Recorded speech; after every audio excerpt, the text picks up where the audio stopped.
बस करो गरुड़ देव, तुम्हारी बुद्धि एक पक्षी के तुल्य ही रहेगी। तुम्हें तो कोई भी मूर्ख बना जाता है। चलो, हम सर्वशक्तिमान हैं या कोई और, इसका निर्णय आज कर ही लेते हैं। ब्रह्मा जी ने विष्णु जी तथा शिव जी को बुला लिया। ब्रह्मा जी ने सारी बात विष्णु जी और शिव जी को बताई।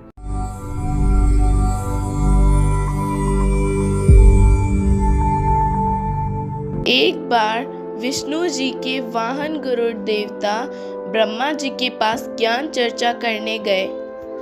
प्रणाम हो ब्राह्मण। आइए गरुड़ देव, आसन ग्रहण कीजिए। भगवान, मैं आपसे कुछ ज्ञान चर्चा करने आया हूं। आप सर्वश्रेष्ठ बुद्धिमान और वेदों के ज्ञाता माने जाते हो। क्यों नहीं गरुड़ देव, बोलो, ऐसी क्या बात हो गई? मैंने एक महर्षि जी से सुना है कि आप तीनों देवताओं से भी ऊपर 3 अन्य परम शक्तियां हैं। आप तीनों तो जन्म और मृत्यु में आते हो, क्या यह बात सही है? गरुड़ देव, आपने ये बात तो सत्य सुनी है कि हम जन्म और मृत्यु में हैं, लेकिन हमारे से ऊपर भी कोई और शक्तियां हैं। ये निसंदेह गलत है। हमारी माता दुर्गा के अलावा हमारे से अधिक शक्तिशाली और कोई नहीं है। नहीं ब्राह्मण, आप सर्वोच्च भगवान नहीं हैं। एक ऐसी शक्ति भी है जो कभी जन्म मृत्यु में नहीं आती। उस परम अक्षर ब्रह्म का लोक भी सनातन परम धाम अर्थात अविनाशी कहलाता है। आप त्रिदेव की भक्ति करने वाले कभी भी उस अमर पद को प्राप्त नहीं कर सकते। आपने साधक की ना ही कर्म लेख मिटा सकते हो और ना ही बढ़ा सकते हो। जबकि अर्ग्वेद के मंडल 10 सूक्त 161 मंत्र 2 के अनुसार वह परमात्मा अपने रोगी साधक की अगर आयु भी समाप्त हो गई हो तो उसे धर्मराज से छुड़वाकर नवजीवन प्रदान कर सकता है। वो प्रभु तो आप तीनों से अलग ही है ना। ब्रह्मा जी को वेदों का ज्ञान तो था, लेकिन उन्हें न तो उस परम शक्ति का ज्ञान था और न ही कभी ऐसा सुना था। सृष्टि में त्रिदेव ही पूज्य थे, इसलिए उन्हें गरुड़ देवता की बातें चुभ रही थी। बस करो गरुड़ देव, तुम्हारी बुद्धि एक पक्षी के तुल्य ही रहेगी। तुम्हें तो कोई भी मूर्ख बना जाता है। चलो, हम सर्वशक्तिमान हैं या कोई और, इसका निर्णय आज कर ही लेते हैं। ब्रह्मा जी ने विष्णु जी तथा शिव जी को बुला लिया। ब्रह्मा जी ने सारी बात विष्णु जी और शिव जी को बताई। ना जाने किस ऋषि ने आज इसकी बुद्धि भ्रष्ट कर दी है। वे दोनों भी गरुड़ देवता से शुद्ध हो गए। हमारे इस प्रकार विवाद से कोई निर्णय नहीं होगा जब तक कि हम किसी संपूर्ण ज्ञानी से हमारा समाधान ना करवा लें। हम सभी को यह ज्ञान होना आवश्यक है कि आखिर इस सृष्टि का रचनहार कौन है। सभी ने निर्णय किया कि वे माता दुर्गा से ही अपना समाधान करवा लेते हैं। सभी माँ दुर्गा के पास पहुँचे।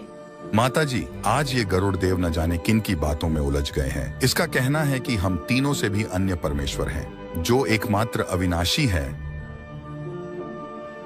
हाँ पुत्रों, गरुड़ देवता सही कह रहे हैं। आप तीनों सर्वशक्तिमान नहीं हैं। परमेश्वर तो अन्य ही है। आप तो मेरी ही कोख से उत्पन्न हुए हो, जबकि वह पूर्ण परमेश्वर हम सबका रचयिता और अजन्मा है। लेकिन उसको जानना और पाना असंभव है। आपको यह भ्रम है कि आप ही सब कुछ है। आपकी आयु तो उस पूर्ण भ्रम के सामने एक पल भी नहीं है। ना सुनकर सभी वापस आ गए, लेकिन अभिमानवश अपनी हार नहीं मान रहे थे। ऐसी कोई परम शक्ति होना असंभव है। अगर कोई ईश्वर होता तो हमारे से छुपकर क्यों बैठा है? हमारे से सीधा मिलना चाहिए।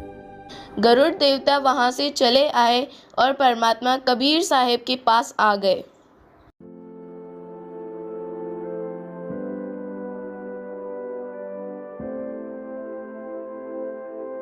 क्या हुआ गरुड़ देव? आपके त्रिदेव ने आपकी मानी की नहीं? आप तो जाने जान है परमात्मा। वे अभिमानवश कुछ नहीं सुनना चाहते। गरुड़ देव, मृत लोक के बंग देश में एक ब्राह्मण का 12 वर्ष का लड़का है। वह इन त्रिदेव का कट्टर उपासक है। मैंने उसे खूब समझाया था, लेकिन उसने मेरी एक नहीं मानी। उसकी कुछ दिन की आयु शेष है। मैं उसे यह बताकर अंतर्ध्यान हो गया। तब से वह बहुत बेचैन है। उसे इन तीनों देवों के पास ले आओ और उसकी जीवन रक्षा के लिए बोलो। उन्हें स्वयं अपनी शक्ति का ज्ञान हो जाएगा। फिर आगे जो करना है वो आप मुझे वहीं से ध्यान लगाकर पूछ लेना। गरुड़ देवता ने ऐसा ही किया और बालक को तीनों देवों की सभा में ले आए और सारी कहानी बताई। और वही यह आप ही का दृढ़ भक्त है और इसे भक्ति के लिए ही उम्र चाहिए। अब दिखाओ कि आप कितने सक्षम हैं। तीनों देवताओं ने निर्णय लिया कि इसे धर्मराज के पास लेकर चलते हैं। धर्मराज ही सबका लेखा रखता है और वही इसकी उम्र में बदलाव करेंगे। सभी धर्मराज के लोक में पहुंचे। हम आपसे एक विनती करना चाहते हैं। पहले ये बताइए कि इस बालक की उम्र कितनी बची है।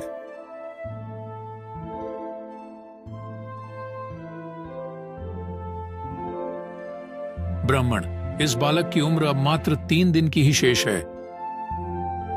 क्या आप इस बालक की उम्र में वृद्धि कर सकते हैं? नहीं विष्णुनाथ, इसकी उम्र में बदलाव असंभव है। यह हमारा अच्छा भक्त है और इसे केवल भक्ति करने के लिए ही उम्र चाहिए। भोलेनाथ, ऐसा कुछ भी हो लेकिन उम्र नहीं बढ़ सकती। ये मेरे हाथ से परे की बात है। भाई धर्मराय, यह हमारी इज्जत का सवाल है। हमारी कुछ तो मान मर्यादा रख लीजिए। हम कोई रोज थोड़ी आते हैं। क्षमा करो ब्राह्मण, मैं ऐसा करने में असमर्थ हूं। हाँ, एक उपाय है। अगर आप अपनी उम्र में से इसे देना चाहे तो मैं इसकी उम्र बदल सकता हूं। इसकी उम्र में बदलाव कौन कर सकता है उसे तो मैं भी नहीं जानता, लेकिन वह है पूर्ण शक्ति युक्त प्रभु। ऐसा कभी कभी होता है कि उसके भक्तों की आयु में कैसे वृद्धि हो जाती है, उसका हमें भी ज्ञान नहीं रहता। जब अपनी उम्र की बात आई तो सब चुप हो गए। सभी बात का टाल मटोल करके वहां से चले आए। गरुड़ देवता, अब आप भी तो प्रयत्न कीजिए। अगर आपका वह परमेश्वर इसकी उम्र बढ़ा सकता है तो बढ़ाकर दिखाइए। ठीक है, अब मैं प्रयत्न करके देखता हूं कि मेरा भगवान इसे बचा पाता है कि नहीं। गरुड़ देवता ने परमेश्वर का ध्यान लगाकर पूछा कि भगवान अब आगे क्या करना है। गरुड़ देव, आप मानसरोवर तालाब पर जाइए। वहां एक श्रवण नाम का भक्त रहता है। उसे मैंने सब बता रखा है। इस बालक के लिए आप वहां से अमृत ले आइए। गरुड़ देवता ने ऐसा ही किया। मानसरोवर से अमृत लाकर बालक को पिला दिया और उसे पूर्ण परमेश्वर का ज्ञान समझाने लगे। बेटा, ये अमृत आपका जीवन रक्षक नहीं है। यह उस परमेश्वर ने बहाना बनाया है। अभी देखा आपके ब्रह्मा, विष्णु और शिव जी को कि कैसे वे तुम्हें बचाने में असमर्थ है। ये वे ही कबीर जी है जो आपको मिले थे और संपूर्ण ज्ञान समझाया था। अगर जीवन रक्षा चाहिए तो इनसे सत भक्ति ग्रहण कर लेना। पूर्ण परमेश्वर कबीर साहिब वहां पहुंच गए। क्षमा कीजिए भगवान, मैं आपको नहीं जान पाया। मुझे सत भक्ति प्रदान कीजिए मालिक।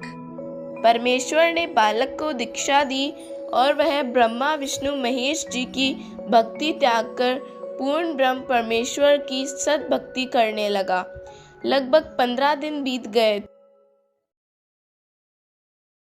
एक दिन गरुड़ देवता बालक को लेकर ब्रह्मा जी के पास गए। विष्णु जी तथा शिव जी भी वहां आ गए और बालक को देखकर अचंभित थे।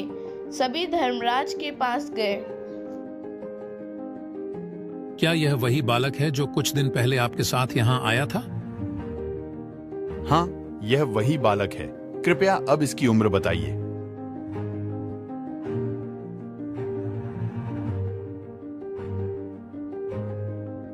इसकी उम्र तो बहुत ज्यादा लिखी है। इसकी मौत अब आस पास भी नहीं है। ऐसा तो ऊपर से आदेश आने पर ही बदलता है। यह किसी सामान्य के बस की बात नहीं है। ऐसा तो कभी कभी ही होता है। यह उसी पूर्ण परमेश्वर का करिश्मा है। बालक और गरुड़ जी का और अधिक विश्वास परमेश्वर में दृढ़ हो गया, लेकिन ब्रह्मा, विष्णु और शिव जी से अभी भी मान बढ़ाई नहीं छूट रही थी।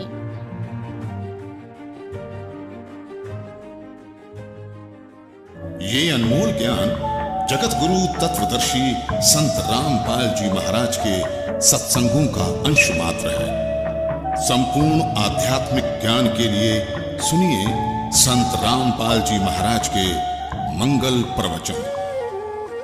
आप संत रामपाल जी महाराज जी के मंगल प्रवचन संत रामपाल जी महाराज एप्लीकेशन पर भी सुन सकते हैं तथा उनके द्वारा लिखी पुस्तकें भी डाउनलोड कर सकते हैं।